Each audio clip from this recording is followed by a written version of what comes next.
Hello friends, இன்னைக்கு வந்து நம்ம வீட்ல என்ன லஞ்ச் பண்ணணும் தான் பார்க்க போறீங்க. எங்களுடைய ஃபேவரட் பிரியாணி. லாஸ்டா 2 வாட்டி பாத்தீங்கன்னா சீரக சம்பால பிரியாணி பண்ணோம்ல ஜி. ஆமாண்டா. தொன்ன பிரியாணி மாதிரி நல்லா அரைச்சு செஞ்சோம். பாஸ்மதி ரைஸ் பிரியாணி செஞ்சு ரொம்ப நாள் ஆன மாதிரி இருந்தது. சோ எல்லாருக்கும் சேர்த்து இன்னைக்கு நம்ம வீட்ல பண்ணிப்போம். தம் வந்து இங்க போட்டு வச்சிருக்கேன். ரொம்ப நாள் ஆனதுனால அதுவும் இது புது அரிசி வேற. சோ பெர்ஃபெக்ட்டா வந்திருக்கான்னு தெரியல. ஓபன் பண்ணி பாத்துடலாமா? பாத்துடலாம். இந்த பக்கம் வந்துருங்க. இப்படிக்கா வரேன். அதுக்கு முன்னாடி இங்க வந்து பாத்தீங்கன்னா அனியன் ரைத்தா வச்சிருக்கேன். இந்த பக்கம் வந்து 65 கொஞ்சம் எடுத்து கொறிச்சு சாப்பிட்டுட்டோம் நாங்க ஏற்கனவே ஒரு ரவுண்டு. மீதி அங்க இருக்கு.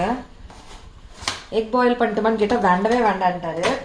ரொம்ப பர்ஃபெக்டா குச்சி நான் சொல்லுவேன் இந்த மாதிரி குச்சா வந்தாலே ரொம்ப பர்ஃபெக்டா இருக்கு, கரெக்டா இருக்குன்னு அர்த்தம். அதாவது நல்லா வெந்திருக்குன்னு அர்த்தம், ஆனா உதிரியா இருக்குன்னு அர்த்தம். இங்கேயே ஒரு லெக் பீஸ் இருக்கு. லெக் பீஸ் என் கண்ணில் பட்டுருச்சு. எடுத்துறேன். பிரியாணினாலே லெக் பீஸ் தான். கீழே தீ பிடிக்கல, பார்த்தீங்கன்னா தெரியும். ஆனால் பர்ஃபெக்டாக வந்துருக்கு. தெரியுதுங்களா உங்களுக்கு? நல்லா தெரியும், சூப்பராக வந்திருக்கு. ஆஹா, லெக் பீஸ். அப்படியே பிளேட்டில் பரிமாறி காமிச்சிடுறேன்.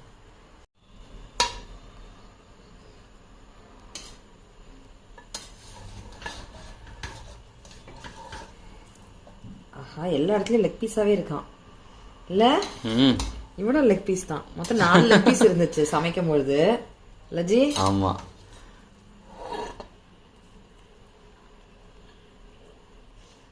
கொதிக்க இருக்கு. ஏன் கட் பண்ணிட்டு எடுத்தேன்னு பாத்தீங்கன்னா, இங்க ஒரு லெக் பீஸ் வச்சிருக்கேன் பாருங்க, உடையாம. இங்க ஒண்ணு வச்சிருக்கேன். இன்னும் ஒரு லெக் பீஸை தேடிட்டு இருக்கேன்.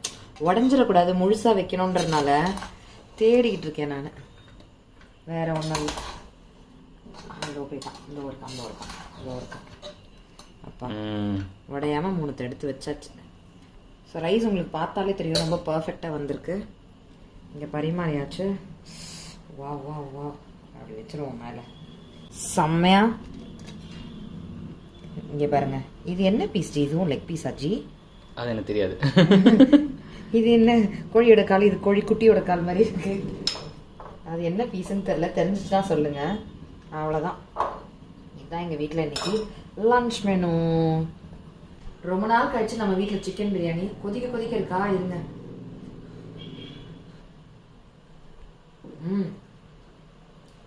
சிக்கன் போன உடனே அப்படியே சாஃப்டா வெந்து வந்துருச்சு. சூப்பரா இருக்கு. 65 ஏற்கனவே நாங்கள் 2-3 ரவுண்ட் சாப்பிட்டுட்டோம். ரொம்ப அருமையான லன்ச் மெனு. நீங்க கடைசியா எப்போ சிக்கன் பிரியாணி சாப்பிட்டீங்கன்னு கமெண்ட்ஸ்ல சொல்லுங்க. டாடா.